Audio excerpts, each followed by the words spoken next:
Spoštovani, dober večer. Pozdravljamo vas v imenu založbe Buča. S seboj imam sogovornika, ki ima eno leto fore, Viki hod, 47 let tako rekoč v Himalajo, jaz pa 46 let knjige prodajam. Skupaj sva izdala že 3 knjige. Prva je bila Najvišji vrhovi celin, potem Krona Slovenije, ki je šla v slovenščini, angleščini, slovaščini, češčini. Hvala. In letos kot krona njegovih pohodov in njegovih vzponov križ čez Nepal, to se pravi Nepal po dolgem in počez, navzgor in navzdol. Se mislim, da Vikija ni treba posebej predstavljati.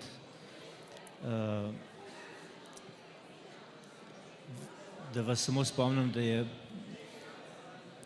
ko je bil 18 let star, je približno začel, 17 let si bil star, ko si začel. S plezanjem?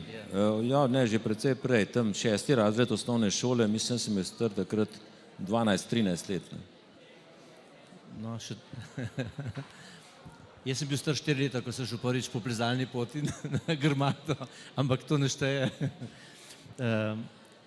Prvi njegov 8000-ak je bil 10.10.1975 v Makalu in zanimivo 10.10.2001 drugikrat na Čooju. 21, ja. A ja, to je. Ker to je bil tudi prvi slovenski smučarski spust z vrha te gore. No, kot sem že prej omenil, to lahko preberete v tej knjigi, je prvi Slovenec, ki se je uspel na vse najvišje vrhove celin. Poleg njegovega alpinizma, ki ga mogoče boljš poznate, pa bi rad sam še to opozoril, da je na njegova smučanja na višinah tudi preko 8000 metrov pa in letos so njegovi, so letos smučali dol? Tako je, ja, letos. No, malo sem...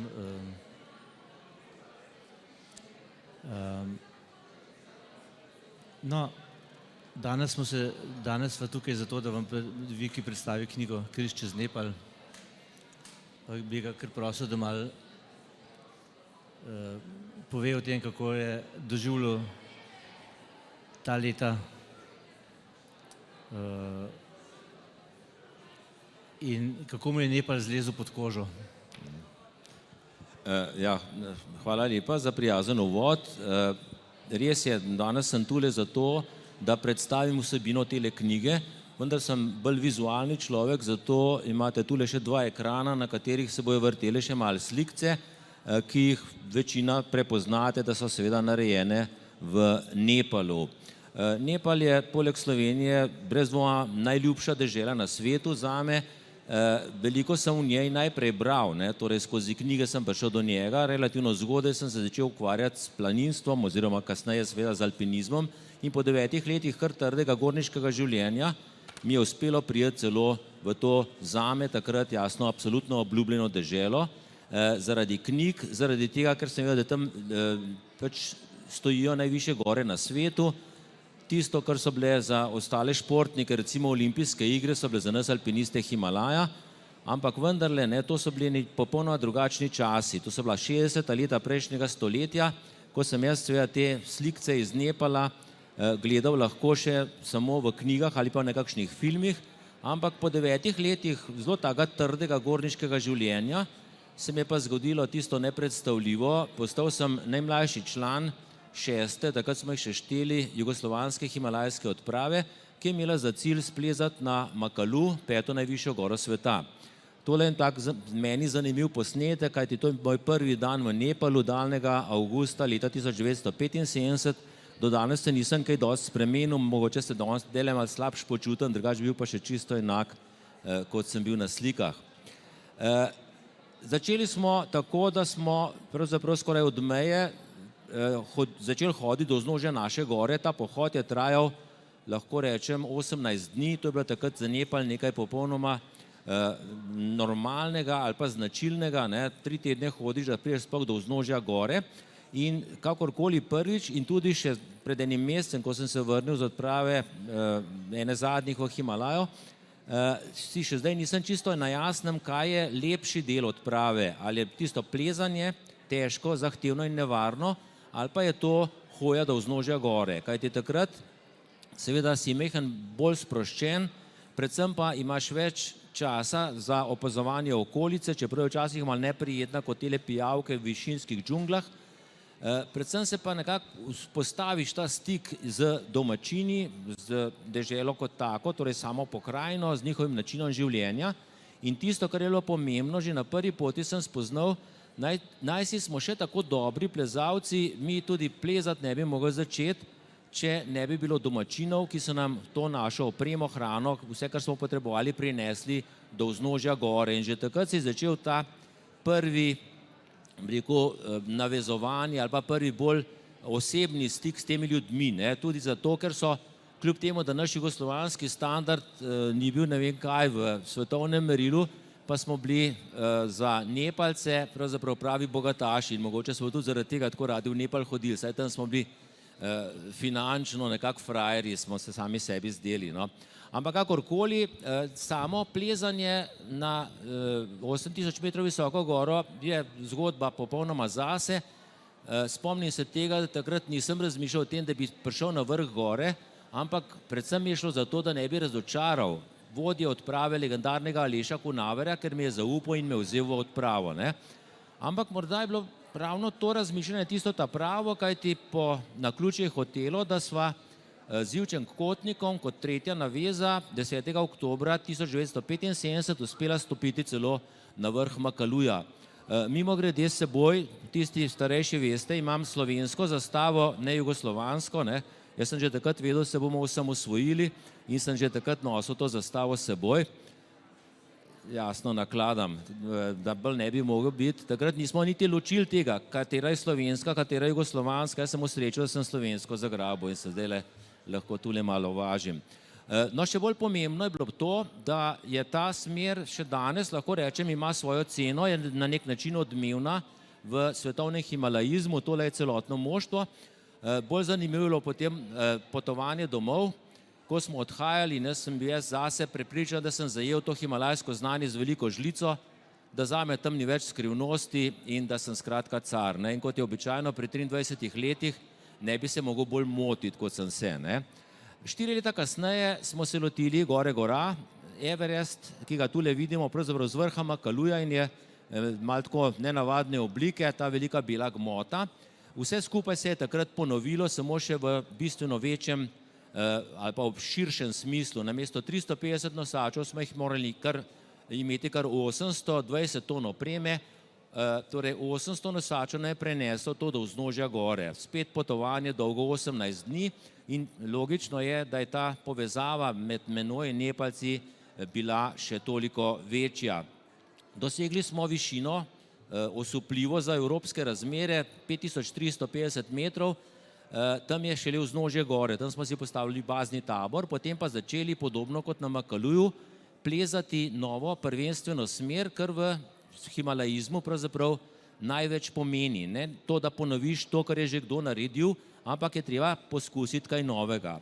To so bili še tisti časi klasičnih himalajskih odprav, veliko moštvo, velika pomoč šerp, ki pa za razliko od današnjih komercialnih odprav so nam seveda samo nosili našo opremo, ki smo jo potrebovali v višjih predelih gore, drugače pa smo mi plezali vse naprej, pripravljali teren in tako naprej. No in naključje hotelo so takrat z Marjanom Manfredo imela celo možnost kot prva priti na vrh, pa nam je tole zahtevno plezanje na višini 8200 metrov zaustavilo. Ne samo to, oba sva dobila kar hude omrzline in sva nekako osebno spoznala, pravzaprav, da največkrat za pionirje, torej za tiste, ki prve poskušajo, ni zmage. Kakorkoli, 3 dni kasneje sta Ned Zaplotnik, ki ga vidimo na vrhu na sliki, in pa Andrej Štremfelj osmislila vsa ta naša prizadevanja. Ko smo se vračali, moram priznati, da bi bil vesel, jasno, če bi bil na vrhu Everesta, ampak že takrat sem znal oceniti to kot predvsem tisto osebni, pravzaprav obračun s sabo sem naredil. Če se mi je zdelo, sem na neki odpravi naredil vse, kar je bilo v mojih močeh, sem bil s tistim čisto zadovoljen, pa obenem kot večni optimist sem verjel, da se bo morda še kdaj kasneje pa pokazala priložnost, da se spet povzpnem na to visoko oziroma najvišjo goro sveta. No, vmes se je dogajalo ogromno, južna stena Loceja, Manaslu prvič, Manaslu drugič, pravzaprav zelo tragične stvari so se vmes zgodile in še lepo tisti prvi uspešni in 3 neuspešnih odpravah zame osebno se mi je zazdelo, da nekaj malega o Himalaji vem, ampak tudi to sem spoznal potem predvsem leta 1984, ko nam je s Stipetom Božičem v alpskem slogu, ta novi način plezanja, uspelo stopiti na vrh Manasluja, da sem pa kar nekako dober na teh visokih vrhovih in naslednjih 10-15 let sem se ukvarjal pravzaprav izključno samo z 8000-čaki. To večinoma jasno v Nepalu, sem in tja smo skočili v pakistanski Karakorum. Na prvi odpravi tja sem jo moral voditi, kajti vodene odprave je kar zoprna zadeva, predvsem pa zelo odgovorna. Smo šli prvič v Himalajo z namenom, da kar na 2 več kot 8000 metrov visoka vrhova splezamo na eni sami odpravi. To nam je tudi uspelo, pa bolj zato, ker smo videli, kako strašno težko je himalajsko odpravo spraviti skupaj. Smo rekli, potem je boljš, če na eni sami na 2 zlezemo, da treba še enkrat vseh tistih mesecev moledovanj, iskanje denarja in vsega ostalega, boljš, da jih čim več na odpravi zlezemo. Pa leto 1988, ko splezamo tole, takrat še ne videno steno strani zahodnjakov, gre za severno steno Čoja, v kateri smo preplezali krasno prvenstveno smer. Z enim močnim teleobjektivom boste zdaj naslednji posnetek videli, tam osrednji del stene in tisti, ki imate dobro oči, boste lahko videli 2 plezalca noter v steni, po senci se jih malo da videti. Slika pravzaprav predstavlja bolj te himalajske dimenzije, ki so res izjemne. Tule se ob takih slikah vedno spomnim na Staneta Belaka Šraufa, še eno legendo slovenskega alpinizma, starejši je bil od nas, bil je že v Himalaji, mi še ne, in nam je razlagal, kakšne dimenzije so v Himalaji.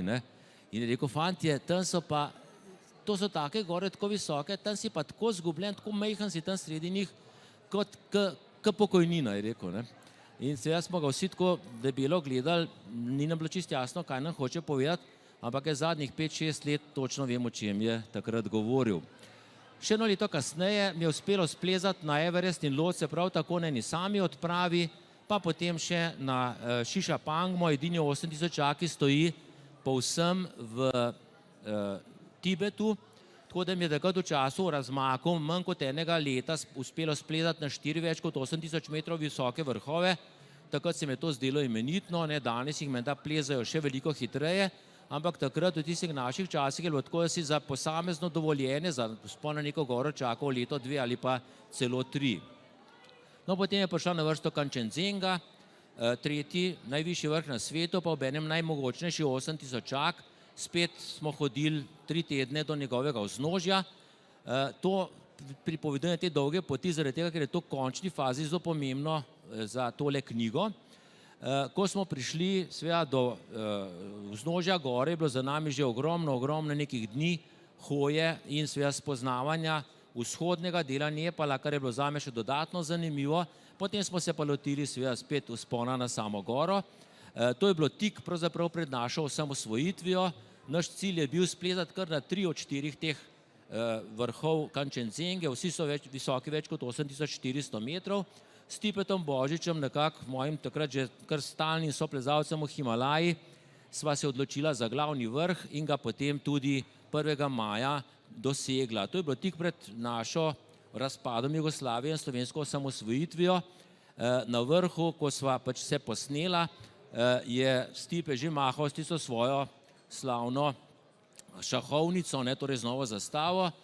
Potem sem jaz na vrsti prav, on meni, a di je tebi zastava? In jaz potegnem iz žepa nekaj, kar so nam dali takrat s seboj. V parlamentu se namreč niso uspeli zmeniti, kakšna bo nova slovenska zastava. Samo videli smo, da je brez zvezde, tako so mi dali. In jaz se potem s tistim slikam.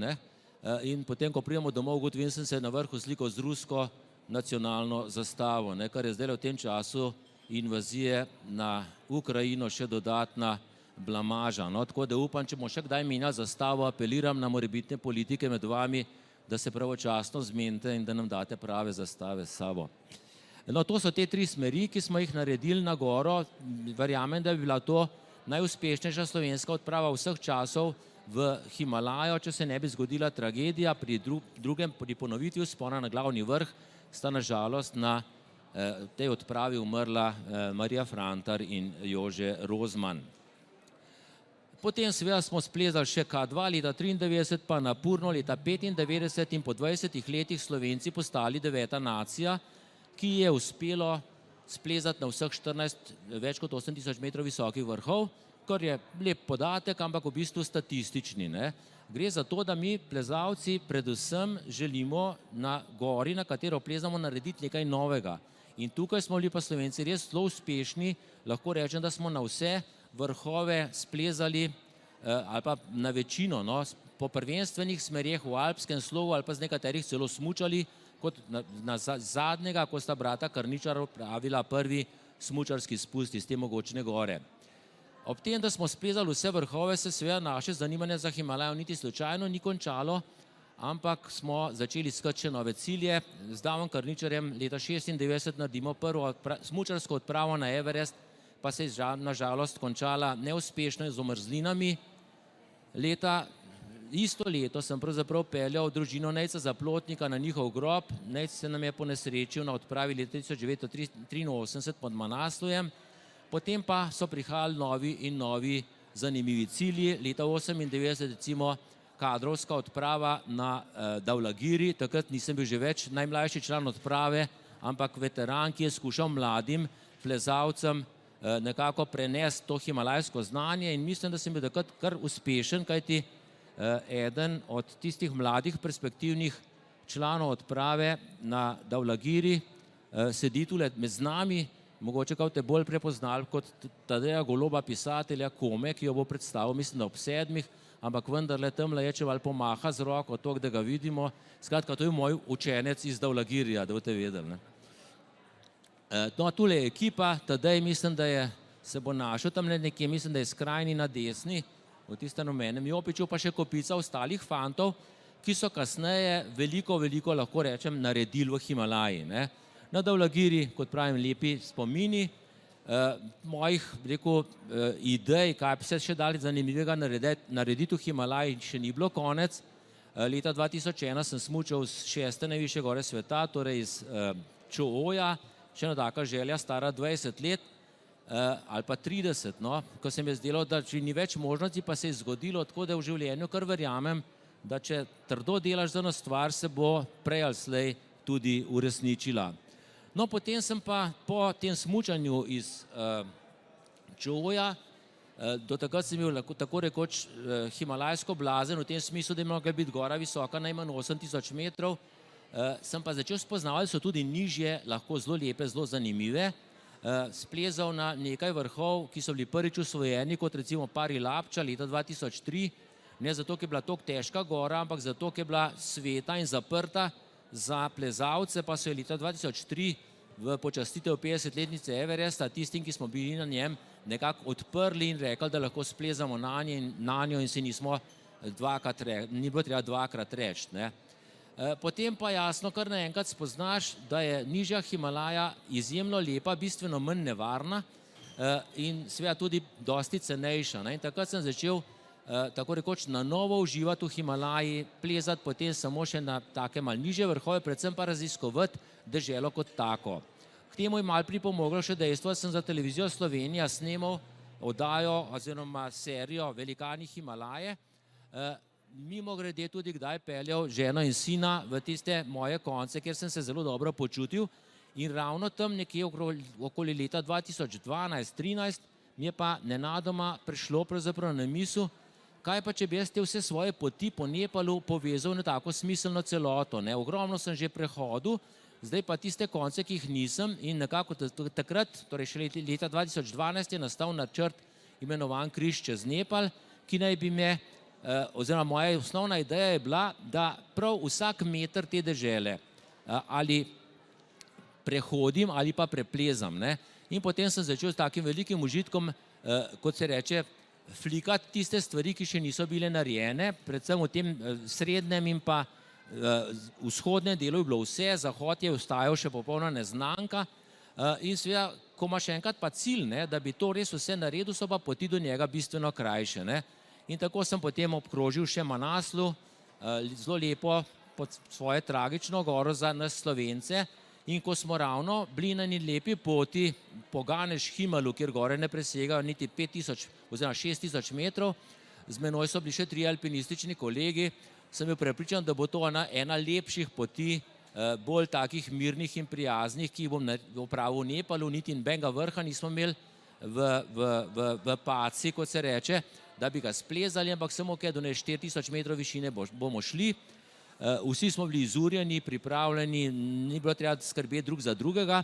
V vasi Dunče, kjer smo začeli to pot, sta dve punčki takole spletali tele venčke iz rožic in sem takrat rekel tako na glas, no, dej pa res, to pa je eno najlepših mojih potovanj. In kot je v Himalaji res, Himalaja je zelo nepredvidljiva, se tudi takrat ne bi mogel bolj motiti, kot sem se. Kajti tale slika je bila narejena 10 minut kasneje, kaže razbito glavo mojega prijatelja, ki pa je Toneta Pustovrha, pa ne kažemo zaradi glave, ampak zaradi ceste, ki jo vidite v ozadju, kajti tik preden smo stopili na most, ki naj bi nas pripeljal na drugo stran tega področja, je Nepal zajel tisti katastrofalni potres z magnitudo 7,8 in to je pa ena od stvari, ki jo v Nepalu res ne bi rad več doživel. Takrat smo se morali kar 4 dni boriti, da smo nekako se izvlekli iz tega res nezavidljivega položaja, pa za nas same nas ni toliko skrbelo, kot pravzaprav je ta vtis, ko je od Jesenic pa do Postojne vse podrto in ti skozi to hodiš, te pa res načne. No? In takrat se mi je to zgodilo, sem rekel, če se bomo izvlekli, bom pa jaz tem ljudem skušal na nek način pomagati in tako je nastala tudi ta moja zgodba o pomoči Nepalcem od leta 2015, da pač zbiram neka finančna sredstva za to, da jih vsakič znova nesem v Nepal, da tem ljudem skušamo malo olajšati njihovo življenje. Kopico lepih zgodb imam iz teh mojih potovanj dol in te darovanja pomoči tem ljudem neposredno v roke. Kopico ganljivih stvari se mi je zgodilo. Samo en primer povem, ko smo prišli v neko razsuto vas, že takoj nekaj mesecev po potresu, razložili domačinom, zakaj gre, da sem bil tukaj, ko je bil potres, videl, kaj se je zgodilo, da jim prinašam pomoč iz moje dežele, ki je na drugem koncu sveta. So jasno oni obstali, sem vprašal tega prevajalca, koliko ljudi v tej vasi, v tem zaselku, je rekel, mislim, da 6-7, jaz naredim tistih 7 kupčkov denarja in ga razdelimo, se usedemo v avto, odpeljemo, nekdo priteče za nami in ustavimo, je kaj narobe, ne, nič ni narobe, veste, tako smo bili ganjeni, ko ste nam to pomoč prinesli, smo se zmotili, ne. Ni nas 7 družin, v bistvu nas je samo 6, pa vračamo denar za 7, pa kakšnim drugim dajte, ki jih tudi potrebujejo, ne. To me je še bolj prepričalo, pravzaprav, da delam prav. V naslednjih letih, kot pravim, 2-krat na leto sem odhajal v to deželo, skupaj s nosačem, tekom, enkrat sem šel celo sam, sem dosegel to najbolj južno točko Nepala, ki je komaj 67 metrov nad morjem, je res pravi antipod tistim orjakom na uni strani.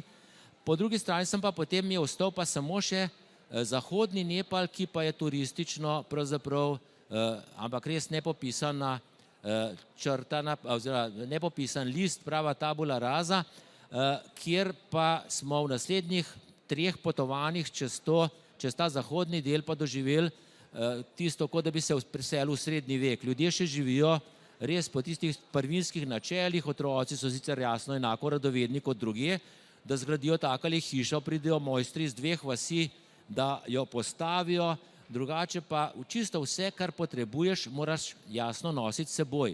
Kar pomeni, da smo bili 4 potniki, imeli smo 6 nosačev, pa še 6 mul, ki so nosile za nas in za nosačev vse s seboj. In v tistem najbolj, rekel, odmaknjenem delu Nepala pridemo na planino Kajam, na višino okoli 3000 metrov in na strehi zagledamo take nenavadne okraske, ki so zelo spominjane na naše križe, ne. in vprašamo domačine, a so budisti ali so hindujci, ne? Pa se nam tako nasmehne, pa rečejo, ne, mi smo pa kristjani, ne? In jaz moram reči, da sem skupaj padel, ne? V Nepalu se mi je zdelo, da druge vere nimajo niti najmanjše možnosti, ampak tam nekje daleč na podeželju se tudi kristjani pojavijo. Še en dokaz, kako so ti ljudje pravzaprav tolerantni do vseh ostalih religij, kar je meni še dodatno pravzaprav pri srcu. No, ostali vrhovi v okolici tukaj na zahodu Nepala, ne, jih je pa toliko, pa se imam za poznavalca Himalaja, ampak nekaterim niti sam nisem vedel imena, ne.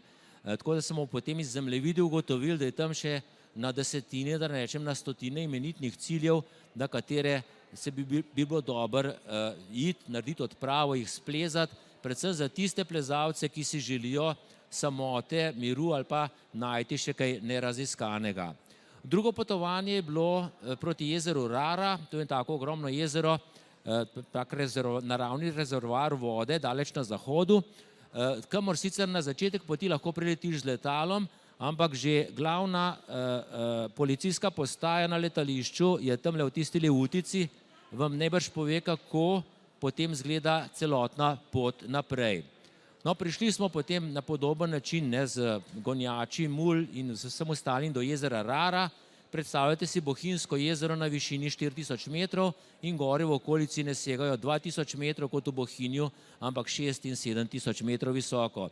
Vsekakor pokrajina, ki jo je dobro videti, obiskati in kakorkoli se zdaj dogajajo stvari v Nepalu, da postaja zelo monden, da se na veliko hodi tudi na 8000 kot ekstremni turizem ali pa komercialne odprave, pa Zahod ponuja še vso tisto prvinskost, kot pravim, tule je naše spremljevalno moštvo, tokrat smo bili samo 3, pa smo rabili še 6 spremljevalcev, ampak glavne junakinje te poti so bile pa tele punce, ki so vsak dan dobile potem tisto zasluženo hrano in nam res znosile vse tako, kot je bilo treba. Jeseni leta 2019 sem tako prišel do Simikota na pravzaprav skrajnem zahodu Nepala. 5 dni smo imeli takrat še poti, ki bi jo morali narediti, pa bi bil moj križ končan, ampak ker je v Nepal tako fino iti večkrat, ne, sem rekel, to bomo pa da naslednjo pomlad naredili, ne. In pridemo domov, že rezerviramo karte za maj 2020, teh 5 dni bomo odhodili, potem bomo šli čez mejo, obkrožili Kajlaš in se vrnili nazaj v Nepal. Ampak seveda takrat so se pa stvari drastično spremenile, kot vemo, ne, 2020 je prišel COVID, z tem pohodom ni bilo nič, niti jeseni, niti spomladi 2021, šele jeseni lansko leto, torej 2021 smo spet lahko prišli v Nepal, ki je bil ves pod vtisom COVID-a, celo te lutke pred trgovinami so nekatere že naredili, Nepalci se zelo hitro prilagajajo, so že naredili jih z maskami na obrazu, ne. Drugače pa, mi smo prišli v času, ko smo se pri nas ravno najbolj kregali cepilci, anticepilci in tisti, ki so bili za in proti, in ko smo to mi njim razlagali, so razgledali, kot da smo res z Lune prišli, ne. So rekli, pri nas imamo tako, 20% je cepljenih, pa veliko se jih še cepila, ampak je itak cepiva zmanjkalo, ne. Vemo pa, da moramo vsi paziti, da se ne bomo kaj nalezali, in to nam ni treba nič razlagati ali pa nas siliti, to mi vsi vemo in to je dejansko bilo tako. Ljudje po parkih so brali časopise z maskami na obrazu in tile berači na ulicah, ki nimajo ampak res ničesa, razen tistega piskrčka, v katerem lahko vržeš kakšen kovanec ali pa pač kakšen drug denar, tudi oni so imeli vsi maske, ne. Tako da sem takrat rekel, mater Slovenci bi se lahko od Nepalcev kar morda česa naučili. No, potem smo srečno prileteli v Simikot in iz teh lepih zelenih nepalskih dolin prekoračili potem še zadnji greben proti Tibetu in takole pred nami Tibet zasijal v tistih čudovitih rjavih odtenkih, tisočerih te rjave barve. In takrat, ko smo se takole spuščali zadnje metre proti naselju Hilsa, ko smo na uni strani že videli kitajske zgradbe v Tibetu, torej ko smo se bližali meji, sem vedel, da zdaj pa res mi nič ne more preprečiti, da ne bi dokončal tega svojega križa. Stopil bom zdaj na to 4.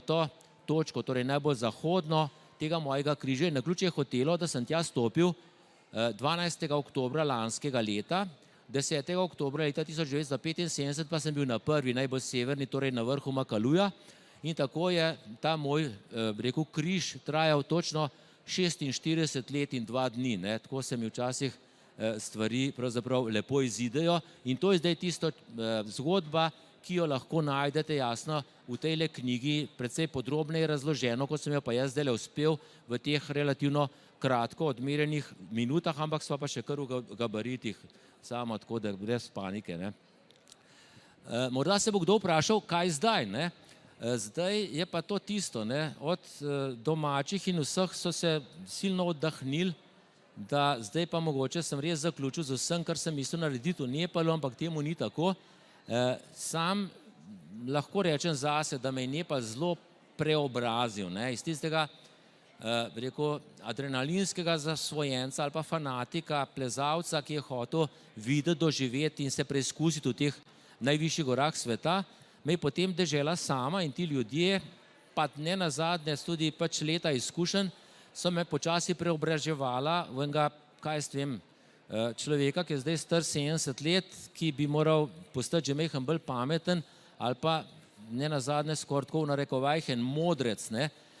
Ampak do tja mi seveda še veliko manjka, še veliko obiskov Nepala bom zato potreboval. Zakaj? Zato, ker se mi včasih življenje tako zaplete, kot se zaplete električna napeljava v Katmanduju in takrat, ko to postane pri nas malo neznosno, je treba iti v to deželo. Zato, da spet lahko hodiš dneve in dneve po pokrajini, na kateri srečaš žive duše, zato, da ne misliš, kako težek je tvoj ruzak, ko srečaš prve nosače, ki tole nosijo s seboj, in zato, ker so možnosti za videti, doživeti kaj lepega v Nepalu praktično neomejene. Saj za časa mojega življenja bom našel še veliko izzivov in potem, ko res ne bom mogel več tja, bom vedel, da Nepal skriva še veliko skrivnosti, ki vam jih nekako polagam na dušo, če boste imeli priložnost, če vas te stvari zanimajo, jih pejte raziskati skupaj. Hvala.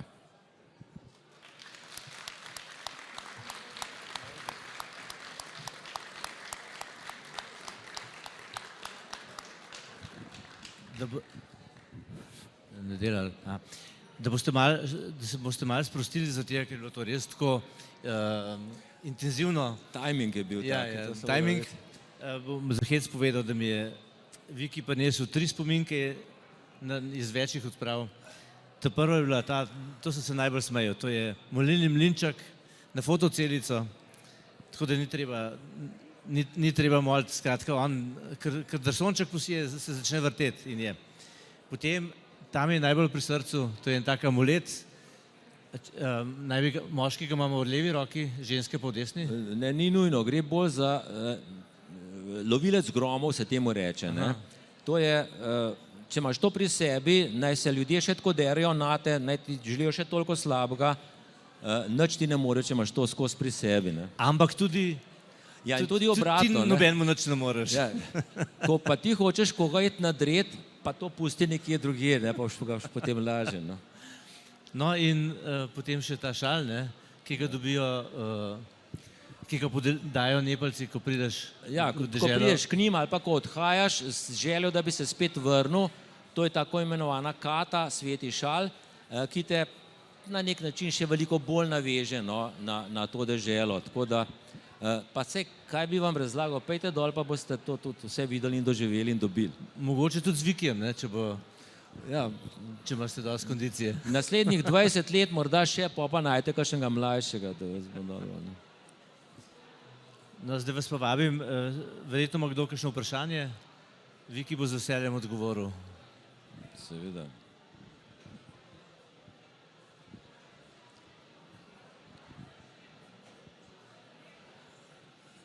Zgleda, da je vse jasno, ali pa ni bilo čisto nič jasno, ampak se to niti ni tako pomembno. Jaz bi vas še enkrat povabil res, če kdo želi, mislim, da tudi niso pretirano drage knjige, po koliko so tlepe? Po 15 evrov lahko dobite tle noter, še tisti, ki ne marate brati, ki radi slike, gledate zelo veliko slike noter, no, in verjamem, da vam bo všeč, tako da, pa če kdo želi, seveda jo tudi podpišem, ker sem že ravno tule. Tako da, še enkrat hvala tudi za lep obisk.